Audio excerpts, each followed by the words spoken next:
네, 사람의 아들이 안식일의 주인이다. 이 말씀은 정말 우리에게 마음의 평안을 주고 굉장히 안정감, 우리가 예수님을 믿고 그리스도를 믿고 있다는 데는 확신을 갖게 해주십니다.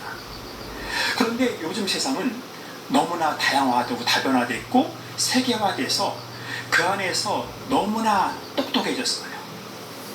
그래서 하느님은 한 분이시고 백성 구원자 예수 그리스도, 그분이 우리의 구원자로 오신 예수 그리스도를 믿고 그 안에서 이렇게 평화를 느끼면서 사람의 아들이 안식의 주인이다, 이것을 믿으면서 그렇게 말씀대로 살고 있고 그 평화를 살고 싶어 합니다. 그러나 우리들은 신앙생활이 우리에게 큰 도움을 주고 평화를 주는 알면서도 생활 중에서는 신앙은 뒷점이고 생활이 우선이에요. 그러면서 또 예수님을, 아버지 하느님을 우리 생활에 이용합니다. 신앙이 생활화되고 생활이 신앙화됐다면 그 안에서 정말 부드럽게 하나님의 말씀을 살고 평화를 살면서 안식의 주인이 예수 그리스도라는 것을 알면서 그 평화를 평화롭게 하나님께 돌려드리면서 그 뜻에 맞게끔 살아가끔 좋은데, 우리들의 삶을 보면은 신앙 따로 생활 따로가 자주 많다는 거예요. 그러면서도 또 나는 예수 믿는다는 말을 당당하게 합니다. 우리 사회에 예수 믿는 신자들이 얼마나 많습니까? 불교 포함해서. 그래서 우리나라 5천만 인구라고 그러면은 거의 4천만 이상이 그리스도를 믿는, 아니면 신앙을 가진 사람이라고 볼 수 있고, 미신도, 자연신앙도 신앙이라고 볼 때면은 우리는 5천만이 다 신앙인이에요. 그런데 신앙을 갖고 있으면서도 우리는 각자 자기 모습대로 내 생각대로의 하느님을, 내 생각대로의 신을 추구하기 때문에 요즘은 제가 보기에는 하느님이 한 분이 아니시고 하느님이 5천만이에요. 여기 100명이 계시고 200명이 계시면은 100명의 하느님이 계시고 200명의 하느님이 계셔요. 각자 내 하느님, 내 뜻에 맞는 하느님을 얘기하고 있고 내 마음에 드는 예수님을 말하고 있어요. 그러면서 그 하느님이 아니면은 전부 다 적이고 다 미워해요. 원수예요. 그래서 같은 교회 내에서도 같은 신앙을 고백하면서도 서로 미워하고 갈라지고 이런 것이 아니겠습니까? 우리 한국 사회가 얼마나 갈라지고 미워하고 있습니까? 기독교를 믿는다고 당당하게 예수 믿는다고 얘기하면서도 정치하는 사람들은 각자 그것을 이용하고 있어요. 우리가 진정 하나님 안에서 기쁨을 살고 평화를 만든다면 우리는 하나님 안에서 정말 하나님의 아들이 안식의 주인이라는 것을 깨달으면서 그분께 돌려드리면을 그분 뜻대로 평화를 만들고 공동선을 추구할 수 있는 그런 기독교적인, 정말 그리스도교, 이 기독적인 삶을 우리가 살아가야 되는데 우리가 그걸 못 살고 있다는 것에 대해서 좀 반성을 하면서 정말 안식의 주인이 사람의 아들이라는 것, 예수 그리스도 그분만이 안식의 주인이시고 우리의 모든 규범, 내 생각, 각자 내 뜻대로 내 욕망, 내 생각만이 하나님의 뜻이 아니라는 얘기입니다. 그 뜻도 하나님 안에서 서로 공동선을 추구할 수 있는 그런 선이 되었으면 좋겠다, 그런 생각을 해봅니다. 저는 한국외방선교 신부입니다. 한국에도 신부가 됐고 바로 신부가 돼서 외국에 파견돼서 선교지에서 오래 살다 왔습니다. 선교지 삶을 살면서 정말 선교라는 것이 무엇인가, 제가 어느 선교지에 성당했을 때 정말 움직이지 않는 신자들에게 같이 선교하고 나가자라고 하면서 그분들을 초대했어요. 제가 좀 너무 이렇게 자주 강요를 하고 있고 자주 하자고 그걸 하다 보니까 어느 신자가 열심한 신자였어요. 그 사람이 어느 날 나와서 그러는 거예요. 신부, 우리는 평신도다.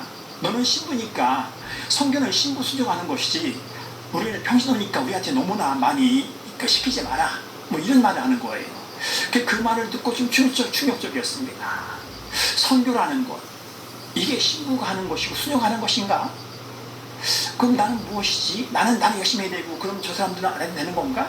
뭐 이런 생각 속에서 그건 아니라는 얘기죠. 그래서 저는 더 계속 강조했고 하자고 끌어들였습니다. 그래서 그 안에서 그 성당이 움직이지 않는 성당에서 레지오를 2개나 만들어 갖고 그 레지오 단원들이 열심히 도와주면서 나중에는 그분들이 성당을 다 운영하면서 참 편하게 선교 생활을 했던 기억이 납니다. 우리 한국 사회에서 선교는 누가 하는 것입니까? 신부 수녀만 선교하는 게 아니에요. 우리 신자들이, 평신도들이 중심인 이 교회에서 평신도들이 열심히 선교할 수 있으면 좋겠습니다.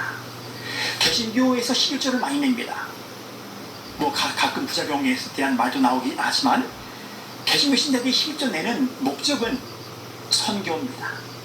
선교를 위해서 그분은 열심히 11조를 내요.